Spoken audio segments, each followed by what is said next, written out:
कार्तिक के महीने को सबसे ज़्यादा शुभ क्यों माना जाता है और इसमें सबसे ज़्यादा शुभ कार्य क्यों होते हैं, आइए जानते हैं इस वीडियो में। मेरी वीडियो को सब्सक्राइब अवश्य करें।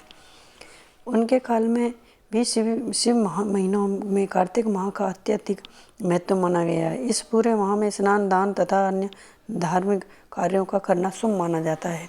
कहा जाता है कार्तिक स्नान के साथ तुलसी की भी पूजा की जाती है। अत्यधिक महत्व है। इसी माह में तुलसी जी का विवाह भी कराया जाता है। जिन्हें कन्या संतान नहीं होती वह तुलसी जी का विवाह शालिग्राम जी के से करा करके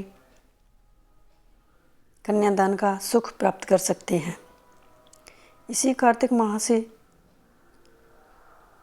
जुड़ी एक कहानी पाठकों आप तक पहुंचाने का प्रयास किया जा रहा है। इस कहानी को सुनें और हमें कमेंट करके बताएं कि आपको ये कहानी तुलसी माता की कैसी लगी, और वीडियो को सब्सक्राइब अवश्य करें।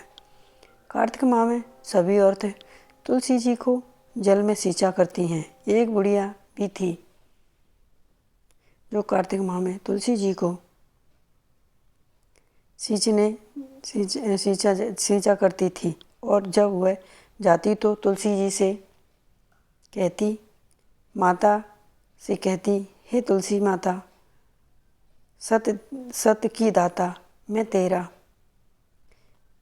बिरखा सींचती हूँ, मुझे बहू दे, पीले रंग की धोती दे, मीठा घास दे, मीठा भात दे, बैकुंठ में बांधे, अच्छी मौत दे, चंदन का कंठ अच्छा दे, खाने को दाल भात दे, और 11 एकादशी का श्री कृष्ण का कांदा दे। बुढ़िया माँ ये सब कहती थी। तुलसी माता को यूं सूखते देख भगवान ने पूछा कि हे तुलसी, तुम दिन प्रतिदिन क्यों सूखती जा रही हो।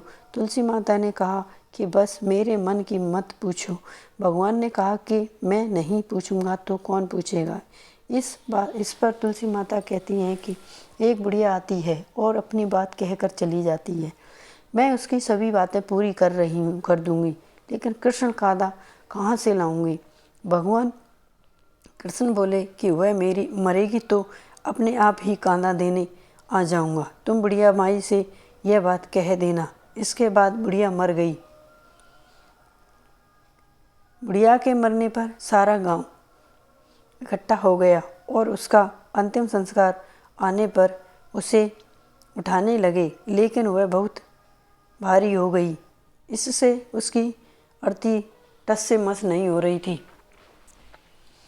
सभी बोले कि यह तो बहुत संस्कारी थी, बहुत पूजा पाठ करती थी, कोई पाप नहीं किया, फिर यह इतनी भारी कैसे हो गई। बड़े बूढ़े ब्राह्मणों के भेष में भगवान आए और उन्होंने कहने लगे कि यह भीड़ कैसी है। तब गांव वाले बोले कि एक बुढ़िया मर गई है और वह इतनी पापिन थी कि उसकी अर्थी नहीं उठ रही, बहन बहुत भारी हो गई है। भगवान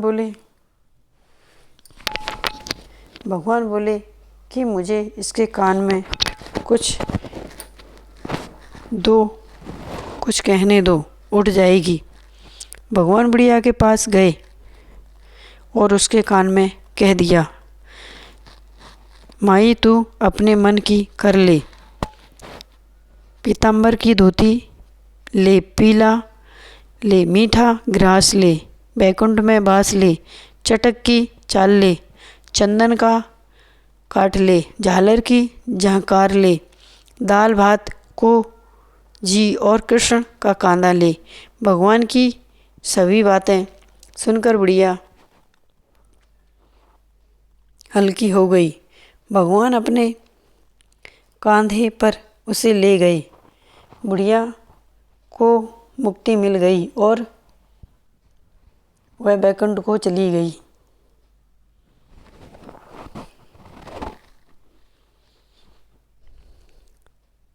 हे तुलसी माता, जैसे आपने उस बुढ़िया माई की मुक्ति दी कि वैसे ही सबकी करना,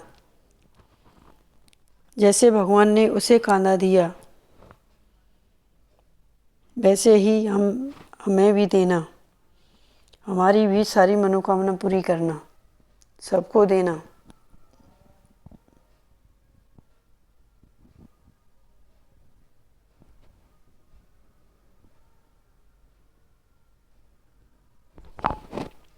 कार्तिक महीने में तुलसी पूजा का धार्मिक मान्यताओं के अनुसार कार्तिक माह की अमावस्या तिथि को ही माता तुलसी का अवतरण हुआ था। इसलिए कार्तिक के महीने में तुलसी पूजन को बेहद शुभ माना जाता है।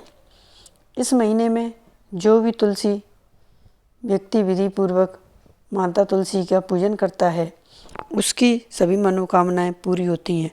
साथ ही भगवान विष्णु भी ऐसे भक्त से प्रसन्न रहते हैं। आपको कार्तिक महीने में तुलसी जी का पूजन कैसे करना चाहिए, आइए जानते हैं। कार्तिक माह में की शुरुआत में ही आपको तुलसी के पौधे की साफ सफाई करनी चाहिए और इसके आसपास की जगहों को स्वच्छ कर लेना चाहिए। इस महीने में प्रतिदिन रविवार को एकादशी को छोड़कर सुबह समय आपको माता तुलसी को जल अर्पित करना चाहिए। इसके बाद तुलसी के पास दीप जलाकर विधि विधान से माता की पूजा करनी चाहिए। तुलसी की पूजा के साथ ही कुछ ऐसे उपाय भी हैं जिनको आपको कार्तिक के महीने में करते हैं तो आपकी हर मुराद पूरी हो सकती है। इन उपायों के बारे में नीचे बताया गया है। कार्तिक माह में तुलसी से जुड़े उपाय। कार्तिक महीने में तुलसी पूजा के साथ ही तुलसी का दान का भी बड़ा महत्व है। अगर आप तुलसी का दान पौधा इस महीने में खरीदते हैं और उसे किसी को गिफ्ट कर देते हैं तो इससे आपके जीवन में आ रही सारी समस्याएं दूर हो सकती हैं। यह उपाय आपके आत्मविश्वास को बढ़ाने वाला भी माना जाता है। अगर आप वैवाहिक हैं और पारिवारिक जीवन में प्रेम और सौंदर्य चाहते हैं तो आपको कार्तिक माह में तुलसी के पौधे में नए वस्त्र और सुहाग का समापन अर्पित करना चाहिए। इस उपाय को करने से परिवार में समरकता बनी रहती है। साथ ही परिवार के लोगों जीवन में सफलता भी प्राप्त होती है। धन से जुड़ी समस्याओं को दूर करने के लिए कार्तिक महीने में तुलसी पर दूध आपको अर्पित करना चाहिए। ऐसा करने से धन धान्य की प्राप्ति होती है। माना जाता है कि यह आसान सा उपाय है, दरिद्रता को दूर कर देता है। कार्तिक महीने में तुलसी को जल अर्पित करते समय महाप्रसाद जननी सर्व सौभाग्यवर्धनी आदि विधाई हरा नित्यम तुलसी त्वम नमस्तुते मंत्र का जाप आपको 108 बार जाप करना चाहिए। इस मंत्र को जाप करने से माता आपकी मनोकामना पूरा करती हैं। साथ ही आपको मानसिक शांति भी यह उपाय करने से प्राप्त होती है।